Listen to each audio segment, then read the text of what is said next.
What's happening? Why are you getting lower? All right, let's start one more time.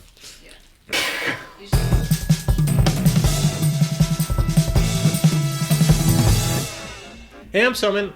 And I'm Tedros. And I'm Agatha. And welcome to a special EverNever TV dedicated all to book 4 from the point of view of two characters who will be in it. Is it a big 4?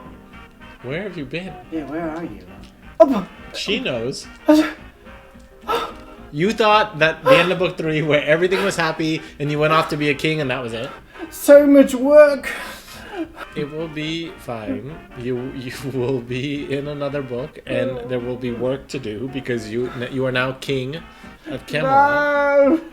I do all your work anyways. I have to get up at 7 every morning because of you. Actually, it's 4:45 in the morning, as it says in chapter 2, which you will soon be reading because the first 2 chapters of book 4 are going to be coming out pretty soon in the special editions of book 3 that are going to be hitting shelves in paperback. Agatha, what do you think happens in book 4, since at least you're aware there is a book 4? Everything's going to be really positive and great and fabulous, and it's going to be like the best happy ending ever. So 600 pages of happy ending. Yeah, I mean, you've had like 600 plus of unhappy endings. I see. So we're going to break all the rules of narrative storytelling and have a book where absolutely nothing bad happens and no conflict, and it's just characters sort of dancing around and doing karaoke and eating pie for 600 pages. There's karaoke? Oh my god, I love karaoke. Have I told you I'm like the karaoke championship? What's your song?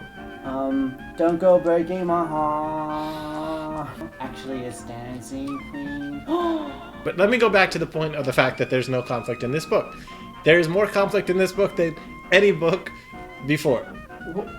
And terrible things happen. Alright, so I'm going to give you 5 spoilers into book 4, and you can tell me what you think. First of all, there's a brand new character who is just as important as you, Sophie, and him. No. Who do you think this character is? Okay. A werewolf. Don't we already have a werewolf? Don't we have Horde? Yeah, but I guess He wants another one? Yeah. We could have a female A werewolf. vampire. This is not Twilight. This is not Twilight. What's Twilight? Twilight's the book where all the boys wear those little booty shorts. Oh, yeah, I wanted to try one of those. It didn't really work out. You do spend a lot of the book in shorts, so it's fine. Sweet. Who do you think this new character is going to be? It's gonna have to be like another prince or a princess, maybe, that sort of muddles things up. No, not right, but good guess. All right, the second thing I can tell you about book 4 is that Avalon plays an important role in it. The city Avalon. Yes. Do you remember anything about Avalon? It went bankrupt. Okay. No one lives in Avalon. So the fact that it is bankrupt, it's not bankrupt. It submerged itself into the ocean. That's Atlantis. No. Well, it's got an A in it. Will you just shut up for a while? It's not my fault. Okay. Let him talk. Number 3. One of these characters is having severe problems. Will you shut up? What? Either it's Professor Dovey, Merlin, or Guinevere. Which one do you think is having issues? Oh, I know. Seda. That wasn't one of the choices. Seder is dead. Oh. And it wasn't one of the choices. Well, that would be a very big problem to have. Agatha, who do you think is having problems? Out of Merlin, Professor Dovey, or Guinevere? Guinevere. That'd be fun. Because she's part of the Camelot Empire, and we haven't really seen her. Kingdom, I mean. I just watched Rogue One, sorry. I love that movie. Alright, number 4. A character that you think is probably dead might actually come back to life. My and mom. A character that is alive My mom. might actually be dead. My mom? Oh, she got it right, didn't she? No, I was trying to remember who your mom was.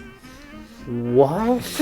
And number 5. Number 5. There is a fur coat in the book, and it's become a big scandal because everyone's telling me I can't have a fur coat in the book because if a character wears a fur coat, that means that she's instantly unlikable because only unlikable people wear fur. Can you guess who this character is? Sophie. Is Sophie allowed to wear a fur coat? Yeah, but I mean, I guess so. But What do you think? well, I know pita's a thing like that they serve in like restaurants and stuff, and it's really bad if you eat the pita. I don't know. I don't think you know what you're talking about. I read it on the news. It was probably fake news. So last bit of news before we sign off is that we have a new contest coming up that you guys will have a couple weeks to enter, and it's the trading card contest. It's going to be on the school news section, and you can click on it anytime. And what it is each of you is going to create your own School for Good and Evil trading card of your favorite character or character you want to make a card for. It's going to have a picture of that character. You can either draw it yourself, or you can, pick a celebrity who looks like them. And then it's going to have some information about the character, just like you would see on a trading card. It can be funny, it can be witty, it can have quotes, it can be whatever you want. Just sort of your ideal trading card. And then these two are going to judge it. And then we're going to pick our favorite trading cards to be part of a little cool online set. So hopefully you guys will have some trading cards. I know Agatha's going to get 1 million of them, and you might get one. But I'm really nice, I promise. And I'm really handsome, see? How are you marrying this guy? I don't know. Why did you marry us? No idea. I heard that. We'll see. You guys have a long way to go before you get married, though. Yeah. Spoiler alert. See you guys next week. Bye. I'm posing, everyone. Look. You can stop now. No, but...